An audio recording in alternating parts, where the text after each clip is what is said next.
په کم بالکل نیت او په کم اراده م چې شروع کړی دی دا سبق شروع کوئ یا شروع کړی م دی یا کوم ټیم ورکوئ جی الله جی دې د هغه لویې ورځې دپاره د نجات ذریعه وګرځوي کی. امین امین. بس د حق دپاره هم مونږ دا ملګري مونږ وایو چې یاره ځکه چې د دې وجې ما د دې وجې الله پاک ما ته پړه کې واچول که نه چې جی زه دلته جناب. رالم سعودیا ته، نو دلته مونږ جی بنګالیان ولیدو، پاکستانیان ولیدو او انډین ولیدو چې هغوی لکه مثال الف با تا نه ورځي، مونځ ولا سم نه ورځي، ویتر نه پیژني چې ویتر به څه ټایم کو، سنت نه پیژني سنت شته که نشته، صرف د امام سره بس سعودیان مشان فرض کوي او بس تختی. نو بس ما وی چې یاره راشه په دې کې اسې خلک اسې ناسې ټوله ورځ په ټیک ټاک ګوري، نو موږ به لا یو چې دې خلکو ته را سبق وښیو انشاءالله چې دې سره به زموږ هم فایده وشي او ردې به هم فایده وشي. تاسو خبره شیخ صاحب په خپل ځای بالکل صحیح. موږ سره په کار کې دغه دي بنګالیان دي که نه، انډین جی او جی بنګالیان دي، جی مسلمانان جی دي خو با انعام. نو جی جی دا روژه کې بس ما به راغونډ کړم راځئ جمع کوو او فورمین ته به مې وویل مې دې خلکو ته مثال جمع و د مونځ سبق شو، بس فورمین نه مې اجازت واخیستو، هغه وویل زه ښه خبره ده مصري و.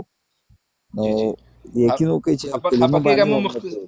خبره مختصر کړو دا ملګري بیا وایي سبق شروع کنه 2 بجې شوې. صحیح ده؟ شروع کړئ قربان، شروع کړئ 2 منټه پې مو وړې ده، شروع کړئ. ها جی جی. بسم نور الله. ملګري به سوای نو که نه وای دغه چې دی میک چې دی هغه خپل میکونه بند کړئ او ملګري سره شیرینګ کوئ چې څومره ډېر ملګري رالو که نه او ټیپ ټیپ سره هم کوئ چې څومره ملګري نو دومره به ښه. صحیح ده؟ ښه. أعوذ بالله من الشيطان الرجيم بسم الله الرحمن الرحيم. منګه چونکې حروف هجا دا ویلي دي د باقاعده د مخارجو سره د هر حرف سره منګه ویلي دي چې دا حرف به ادا کیږي څنګه، د دې لپاره څو څیزونه چې دی هغه ضروري دي دا به څنګه زده کیږي هغه موږ ټول ویلي دي. او کم ملګري چې خواهشمند دي نو زما یوټیوب چینل دی په یوټیوب کې د دې لپاره نه چې مثال په تور یو انسان دی هغه دغه وکي څه ورته وایي تاسو بیا وایئ چې قاري چې خپل یوټیوب چینل په موږ باندې دغه کوي. صحیح ده؟ نو د سبق صرف د اراده زما چې کوم اراده ده هغه الله ته معلومه ده او ما ته معلومه ده، نور چاته نه ده معلومه. نو ملګري چې کم خواهشمنې نو هغه هلته لاړ شئ، کم سبقونه چې کم شوي دي نو هغه سبقونه لکه زه به ته مختصر بیا دوباره م انشاءالله دا سبق واورم ټول به درته ووایم. صحیح ده؟ خو چې مثال هغه شان پوهېدلی نو هغه شان پوهېدل به مشکله ځکه چې هر یو موږ دوه درې حرفونه ویلو نو د هغې سره بیا مشکله جوړېږي، بیا تقریبا ډېر ټایم پرې لګي. خو زه به درته ووایم جمعې ورځ د اسیم باران ورېږي بار د وطن نشته دی، خو لکه بعضې ملګري داسې چې دا چا کارونه د چا سي د چا سي نو موږ به ریکویسټ کړی چې بھائی داسې چل وکړئ چې نیمه ګنټه 3 ساعت موږ له راکړئ انشاءالله دې سره به ستاسو هم فایده وشي، دا به هم ستاسو په کار راشي زموږ به هم په کار راشي. صحیح ده؟ نو هغه سبق چې دی دا به مختصر انشاءالله زر ووایم نو بیا به انشاءالله چې کمزور سبق موږ پرون ویلی دی هغه سبق ته بیا هغې طرف ته مخته ځو. صحیح ده؟ بسم الله الرحمن الرحیم. سبق نمبر 1 کې موږ ویلي حروف هجا. صحیح شوه؟ نو حروف هجا د الف نه واله تر د یا پورې د قاری فضل رحیم صاحب چې دی لکم نوم یې خودی دی دا حروف هجا دی. صحیح شوه؟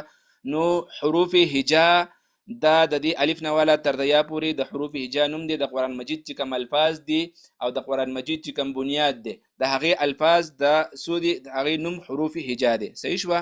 او دا حروف هجا ټوټل چې دي دا 29 حروف دي او کم 13 حروف دي. صحیح شوه؟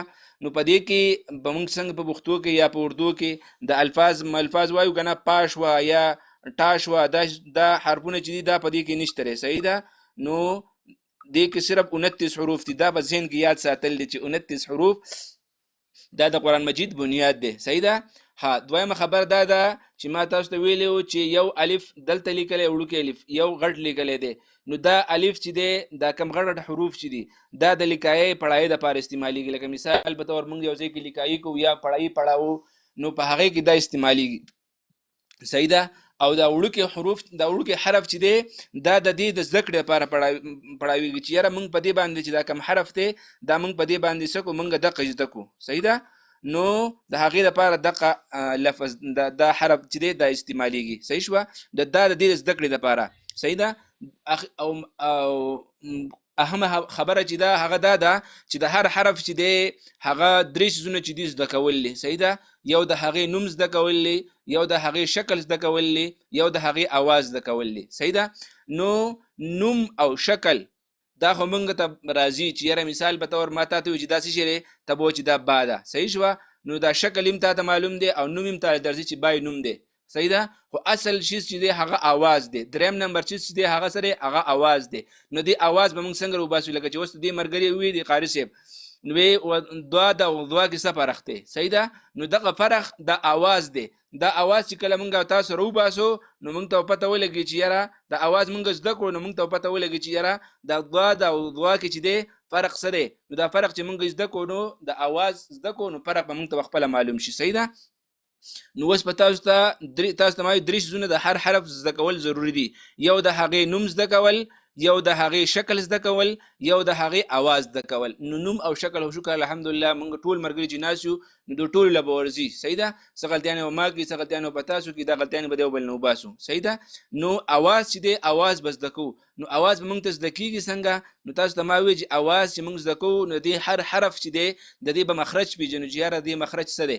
هغه موږ باقاعده پوره تفصیل سره ویلی دي. او که ملګري خواهشمني په یوټیوب کې شته هلته به میلاو شي، او که نه نو انشاءالله مخې ته مخرجونه موږ شروع کړي په هغې مخرجونو سره مستقل چې دی راشئ 1:30 بجې موږ شروع کوو لا یو نو تقریبا 2 بجو ته داسې خوا وشاته موږ مثال به طور ملګري راشي دا ټول اوس مثال اته کسان ناست دي نو موږ ټول ته چې دی سبق ووایو نو د هغې سره فایده وشي. صحیح ده؟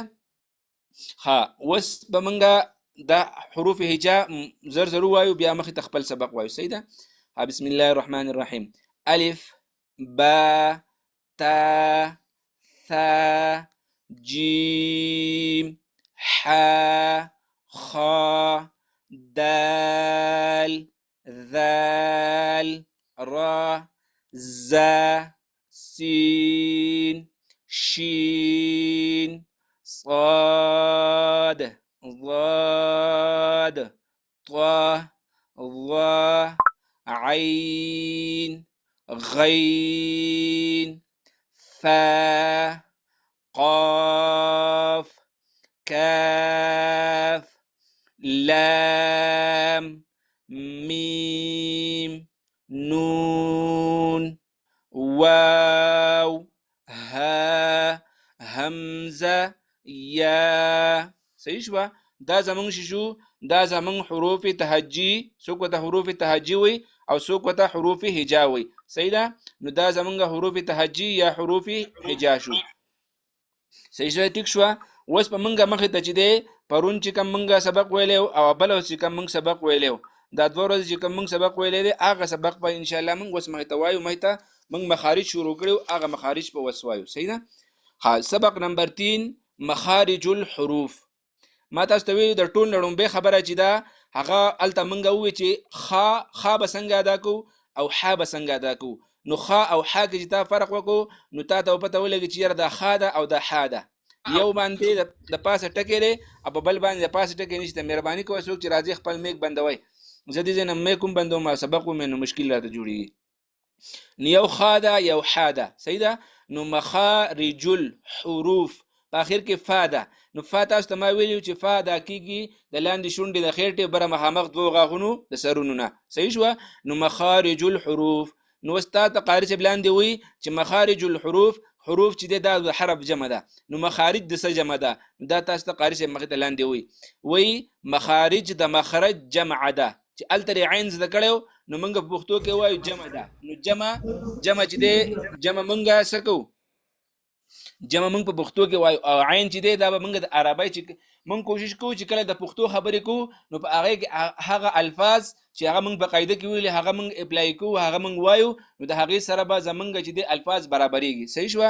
لکه مثال په طور موږ وایو مخارج د مخرج جمع ده نو څه فایده نشته دی. صحیح ده؟ که موږ داسې وایو ورکه چې زوم یې کړم ها چې ملګرو ته ښکاره شي. ها که موږ داسې وایو چې یاره دا خا ده دلته هم خا ده دلته عین دی او دلته ها ده نو که مثال دا موږ په دې کې وایو چې کوشش کوو چې دا موږ په دې کې ادا کوو نو دا به زموږ زر زر صحیح مخارج د مخرج جمع ده. صحیح ده؟ نو مخارج چې تاسو ته بره دلته لاندې وي چې دا د څه جمع ده؟ دا د مخرج جمع ده. نو مخرج څه ته ویلی شي؟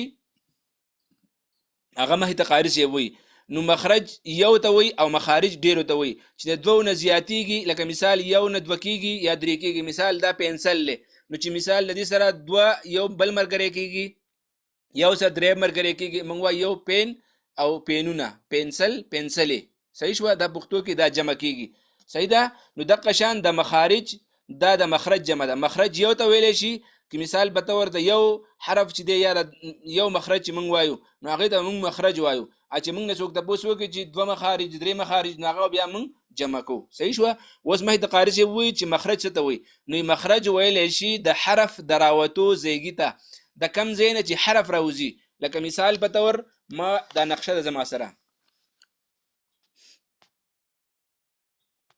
صحیح شوه دا نقشه ده نو په دې نقشه کې دا جبر توره چې تاسو ته کوم ښکاري که نه دا جبه ده او دا پاسه چې دی دا د تالو لاندې تالو داسې راغلی دی نو دا تالو راغلی نو دې تالونه لکه مثال په طور غین او خا دا دواړه حرفونه چې ادا کېږي د دې ځای نه چې کوم ادا کېږي د مرۍ د اول نه نو دې مرۍ اول ته څه ویلی شي دا مخرج دی د څه شي د غین او د خا مخرج دی صحیح شوه نو دې ته څه ویلی شي مخرج ویلی شي د کم ځای نه چې حرف راوځي هغې ځای ته څه ویلی شي مخرج ویلی شي صحیح شوه ها نو اوس وایي ټول مخارج څو دي 18 دي ټول مخارج 18 دي نو اوس دلته ستا په ذهن کې اشکال پیدا کېږي چې یاره قاري صاحب هلته خو تا موږ ته ووایي چې حروف هجا دي ټوټل 29 حروف دي او دلته ته موږ ته وایي چې مخارج 18 مخارج دي دا ولې دا څه مسله ده نو دا د دې وجې چې په هر یو مخرج کې قاري صاحب چې دی درې حرفونه یا دوه حرفونه دا راوړي دي د هغې د جمع کېدو د وجې چې دی 18 مخارج ته جوړ شوي دي صحیح شوه نو څو خبرې شوې درې خبرې شوې یو مخارج د مخرج جمع ده مخرج څه دی د مخارج د مخرج جمع ده او مخرج څه ته ویلی شي مخرج دویمه نمبر یو خبره دا شوه چې مخارج د مخرج جمع ده دویمه خبره دا شوه چې مخرج ویلی شي د حرف د راوتو ځایګي ده د کم ځای نه چې حرف راوځي هغې ځای ته څه ویلی شي مخرج ویلی شي او ټوټل دا څو دي 18 حروف دي 18 مخارج دي صحیح ده ها دا پرونی سبق ته دویم ښه مخرج نمبر 1 مخرج په دې کې دوه خبرو مخیال ساتي یو به د خا خیال ساتي یو به د نون خیال ساتي منګ اکثر وایو نمبر ته منګ وایو لمبر نون په دې باندې منګ څه وایو لام وایو دا به لام نه وایو نون به وایو او په میم خا د خا مخرج دی مخرج کې کوم خا ده دا به د مری د اول نه دا کو لکه څنګه وایو مخرج نمبر 1 اجو नहीं مخرج نمبر 1 मैं सबक पढ़ाता हूँ مخرج نمبر 1 صحیح مخرج نمبر 1 نو دو خبرې یو پکې ضروری یو خا یو نون صحیح ده لمبر بنوایو نمبر بوایو او مخرج کې به خا وایو مخرج نمبر 1 وس کو مثال ته الته الف ما الته ویلې چې الف څنګه ویلې شي د الف دریو خبرو په دې کې خیال ساتل پکار دي یو الف اکثر خلک چې دی په دې الف باندې چې ولاړ زبر کوي الف وي نو دام غلط دی الف غلط دی او بیا چې دی الف وي نو دام غلط دی صحیح ده درې وانه ولې په دې باندې ولاړ زبر وي د پروت زبر دی په دې باندې او د لام اوږدی یا وسره لګي یا ماده کوي او فا چې ده نو فا تاسو ته ما وی چې د لاندې شونډې د خیرټې بره مخامخ دوه غاغونو د سرونو ادا کېږي فا او په قرآن مجید کې چې کومه پا نشته دی هغه دا یوه پا ده دا دریو حرفونو والا چې کومه پا ده موږ چې لکه مثال پاکستان نوم والو پاکستان نو دواړه شونډې چې کله موږ جبت کو د هغې نه پا ادا کېږي صحیح ده او دا فا چې کوم په قرآن مجید کې ده او دلته چې دی اوس لکه مثال موږ په سعودي کې دا بعضې ملګري دي ته به خیال نه جومات ته چې نن لاړ شي که خیر که نه په جومات کې ګړۍ لګېدلي نو په هغې کې د اپریل میاشت د اپریل صحیح شوه نو اپریل داسې لیکلی شي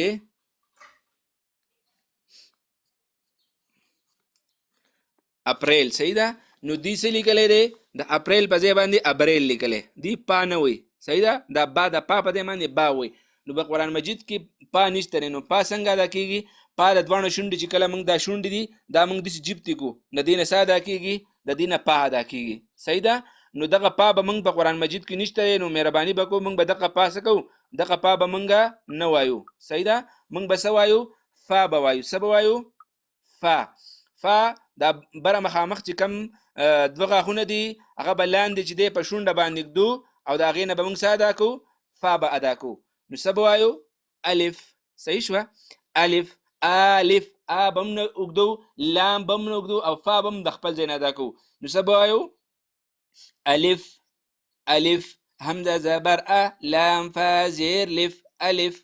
صحیح شوه. الف واو یا الف واو یا الف واو یا مده ها مده. صحیح شوه. الف واو یا مده. دسی بنوای چې الف مده واو مده یا مده به تاسو ته بیا وګدیږي. نو دا مده ته سره دې پر راغلی دی چې موږ او تاسو ته چې دی د حرف دا درې وړه حرفونه اسان چې په اسانه باندې ویلی شي. که تاسو نو بیا څوک تاسو وکړي چې الف څه ته الف مده څه ته وایي نو دا به ان شاء الله اوس موږ پرون سبق ویلی اب تاسو ته مختصر وایم. نو الف واو او یا مده. نو دا مده چې راغی نو دا موږ د درې وړو حرفونو سره لګو د الف مده واو مده او یا مده. صحیح شو. دا په ذهن کې د قشان ساتو خو صرف یادو به څنګه دسی به یادو چې الف واو یا مده. صحیح شو. د کم ځای نه ادا کیږي ادا کیږي د خلی د خالی زینه د خلی د خالی زینه په خله کې چې کم خالی زید دی کنه د جبې او د تالو د پاسه مثال په تور دا زما جبه د لاندې لا غوته چې کومه غټه غوته ده دا زما جبه ده او دا پاس چې کوم د شهادت تا غوته ده دا چې دی دا زما تالو دی. نو په دې تالو او د دې جبه منځ کې چې کم ځای دی د دې درې وړه حرفونه چې دا دې ځای نه ادا کیږي. صحیح شو. الف واو یا مده ادا کیږي د خلی د خالی زینه. صحیح شو. من بیا پرون په دې کې دا خبره کړې و چې الف مده څه ته وایي واو مده څه ته وایي او یا مده څه ته وایي. دا چونکې موږ پرون ویلې دي نو هغه سبق موږ ته ان شاء الله آسان دي. صحیح ده. نو د الف واو یا مده دا به درې وړو سره لګو لکه دسی الف مده واو مده او یا مده. صحیح ده. نو دا پرون سبق موږ ویلې او کوم مرګري چې پرونو نو هغه پکې هغه ته بیا دي چې کم نو هغه ته به مختصر زر وایم. وس الف مده چې موږ وایو نو الف مده چې وایو نو د ټول نړمبه په حرف کې چې د زمونږ څوک د پوس وکړي چې په دې کې څه کومه ماده ده الف ماده ده واو ماده ده یا ماده ده. نو په هغه موږ سوچ کوو چې آیا د الف ماده واو ماده او یا ماده نو د ټول نړمبه حرف چې پکې موږ ګورو چې کم شي موږ ته پوس وشي لکه مثال د ماده زمونږ ته پوس وشو نو ته پکې د ټول نړمبه الف ماده ګوري نو چې الف ماده ګوري د ټول نړمبه وکړي څه ګوري الف ګوري څه به ګوري الف. صحیح شو. د ټول نړمبه وکړي ته الف ګوري دا الف. صحیح شو. الف ماده ګوري کنه د ټول نړمبه به الف ګوري بیا به داغې نوسته ماده ګوري. نو ماده څه ته وایي الف چې د وخت د الف تعریف دا دی چې الف په خپل خالی وي. سوي خالی وي کیا تقریبا لگेगा 10-15 منٹ. ٹھیک ہے مشکل نہیں. ٹھیک ہے. نو الف چې په خپل خالی وي دلته وس یو اشکال جوړیږي د سبق بیا وګدیږي خو خیر زه به وایم. صحیح ده. د مرګري پوه شي. وس منګه چې دی دا لیکلې دی دا پاس زبر به موږ لري کو دا موږ لیکلې دی الف. صحیح ده. نو کله چې په دې باندې حرف راغی حرکات رالو په دې باندې چې کله حرکات رالو نو دا بس شي دا به حمزه ته کنورټ شي. څه به شي حمزه ته به کنورټ شي. صحیح ده. نو کله مثال به تور په دې باندې موږ د پاسه دا د الف. صحیح ده. په دې باندې موږ د پاسه ولګاو زبر نو دا څه شو حمزه زبر ا دسی بنوای چې الف زبر ا. صحیح شو. بیا که مثال دې باندې زیر زبر په نشته زیر پر راغی نو دا به څه شي حمزه زیر ای یا به پیش راغی حمزه پیش او. صحیح شو. نو په دې باندې زبر زیر پیش دو زبر هر حرکت چې براغی حرکت زبر زیر پیش دو زبر دو زیر دو پیش دې ته څه ویلی شي حرکت ویلی شي. نو که دا په هر یو حمزه باندې په الف باندې راغی نو دې نه به دا حمزه ته وړي. یو حمزه چې دی هغه داسې دی د عین په شانتي هغه سر چې دا حمزه دی دا حمزه دی دې ته الف نشو ویلی خو دا الف چې دی په دې باندې چې کله حرکت راغی زبر راغی زیر راغی پیش راغی نو دا به څه شي دا به حمزه ته واوړي. صحیح شوه. نو دلته چې دی موږ الف مده ګورو نو الف مده به ګورو الف مده حمزه مده نه الف مده نو الف بغسه ګورو الف خالی دی چې کله الف خالی نو موږ بس کو دا موږ ته پته لګي چې په دې باندې کوم مثال زبر زیر پیش رالو نو دا بس کیږي دا به حمزه ته وړي کني نو دا بس دا به الفی. نو الف خالی دا دغه ځان سره یاد کړئ. صحیح ده. دا تعریف ځان سره د الف مده یاد کړئ چې الف خالی وي مه د حرف باندې زبر وي مه د حرف که هغه باوي د بانه و الف د بانه والا تر د یا پورې هر حرفي. صحیح ده. په هغه باندې به موږ صرف حرف نه ګورو په دې ځای به حرف نه ګورو چې یاره دا با ده تا ده ثا ده جیم دی ح ده خا ده دال دی دا به نه ګورو صرف پاسه به زمونږ د زبر سره کاري چې الف خالي مخې ته حرف باندې سوي زبر وي دا د الف مده تعریف دی الف خالي وي مخې ته حرف باندې سوي زبر وي یو مرګره مې کولاو کوي وای الف مده دي ته وای چې الف خالي وي مخې ته حرف باندې زبر وي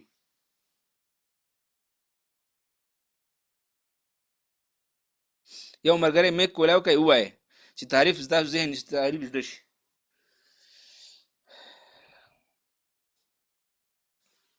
نو وای ها الف خالي وي مخې ته حرف باندې سوي زبر وي دې ته څه ویلی شي الف مده ویلی شي صحیح ده واو مده ما تاسو وی چړم به ټول نه سګوري واو ګوري نو په دې کې به واو په واو او په یای مده کې به موږ ساکن ګورو په الف کې به موږ سګو خالی ګورو الف مده چې دی مثال الف خالی دی الف سره خالی دی که په الف باندې زبر را زیر پیش راغی نو هغه به صحیح ابه حمزه ته وړیا بیا الف مده نه پاتې کیږي نو الف مده الف خالی مې ته حرف باندې زبر وي دا الف مده که واو مده نو موږ به واو صحیح هغه به ساکني سبي ساکن وي واو ساکن مې د حرف باندې پیش مې د حرف به موږ دا نه ګورو چې دا الف ته با دا تا دا ثا دا جیم دی ح دا خا دا یا پوری دا حرف به نه ګورو صحیح ده د صرف به ګورو چې بده باندې پیش ته کنيشته صحیح شو واو به ساکن ګورو دا غي دویم نمبر کار به موږ دا کو چې بده باندې مخې ته کم حرف ته بده باندې به پیش ګورو صحیح ده بده به موږ پیش ګورو چې آیا پیش پښته ک بنشته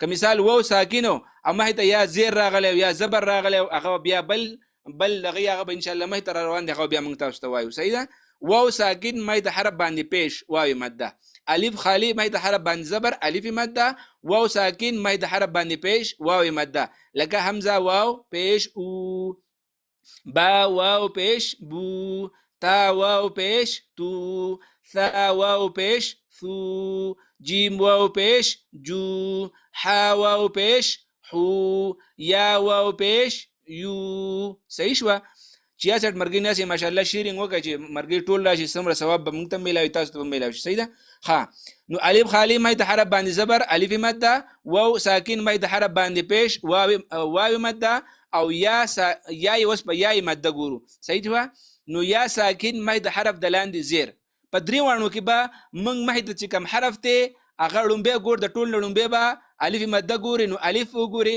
مې ته چې کم حرف ته حرف به نه ګوري صرف زبر به ګوري صحیح ده صرف زبر به ذهن کې ساتي چې الف مده څه ته وایي چې الف خالی مې ته حرف باندې زبر وي دا چې تاسو په یاد کو نو تاسو ذهن ته به کوشي ان شاء الله مخ ته سبق کې بیا پیدا تاسو ته ملاويږي بیا به پیژنې الف خالی مې ته حرف باندې زبر الف مده واو ساکن مې ته حرف باندې پیش واو مده یا ساکن مې ته حرف د لاندې زیر که مثال په تور کله دې مثال په دې باندې زبر راغی یا پیش راغی هر څه چې راغی نو دا به صحیح دا به یا مده بیانې یا مده په کوم حالت کې یا مده په هغه حالت کې چې یا ساکنه وي او مې د حرف د لاندې سوي مې د حرف د لاندې زیر وي نو چې کله زیر راغی نو دا به څه شي دا به یا مده شي څنګه لکه حمزه یا زیر ای با یا زیر بی تا یا زیر تی ثا یا زیر ثی جیم یا زیر جی ح یا زیر